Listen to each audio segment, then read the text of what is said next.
Over the years of going to thousands of recovery meetings, we have seen firsthand what actions and attitudes work and what doesn't work. So in this video, we're going to share with you our insider knowledge and cover our top 9 tips for enhancing your recovery through going to meetings. Not all meetings are alike, so make sure you try different types of meetings. An AA meeting at noon on a Wednesday in a small town is going to be very different from an NA meeting at 8 p.m. on a Saturday night in the city. Not to say one is better than the other, but the purpose of branching out is to recognize what you like and don't like, meet all different types of people, and eventually find the meetings you get the most out of and want to be a part of. The more meetings you try, the more likely you are to find the ones where you fit in. Going to solution-based meetings are the best way for you to experience personal growth. So if you attend a meeting that is full of people only focused on their problems, try another meeting. When you find a meeting you really like, ask around to see what other meetings these members attend, as they can provide great leads for other quality meetings. Also, don't get turned off to all recovery meetings because you didn't like certain people or because you attended a meeting you didn't enjoy. If you don't like one, keep trying new groups until you find one you like. Get to meetings early and stay late. This is an important time where people hang out, socialize, and get to know each other. You may feel uncomfortable during these moments, and that's okay. Eventually, as you meet people and become recognized, you'll feel more comfortable. In the early days of going to meetings, it can be best to listen and learn from the experience, strength, and hope of the other members. So our suggestions are to pay attention. Don't spend your hour looking at your phone or just checking people out. When you do this, you're sending the message that what others have to say is not important to you. Also, you can miss hearing exactly what you need to hear if you aren't paying attention. Listen for the similarities, not the differences.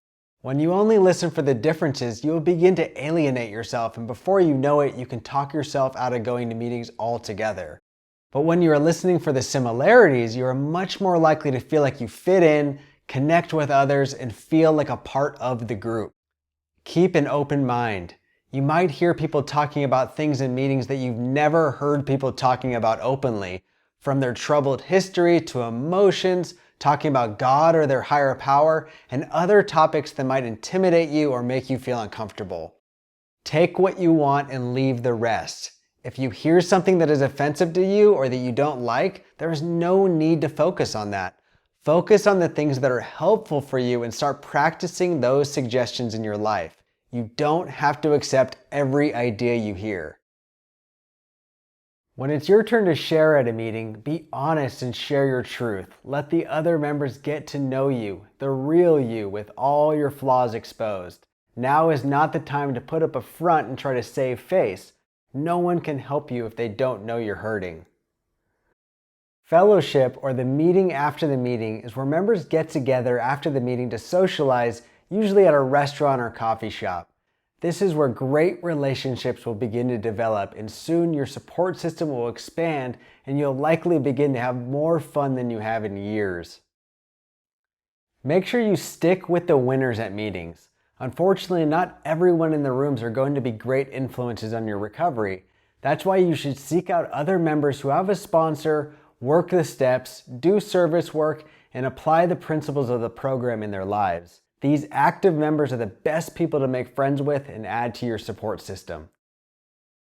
Once you've found a meeting you like, get a service position. This could be anything from setting up chairs to baking coffee to greeting people to cleaning up after the meeting. If you don't know of any service positions available, talk to others at the meeting and ask how you can be helpful.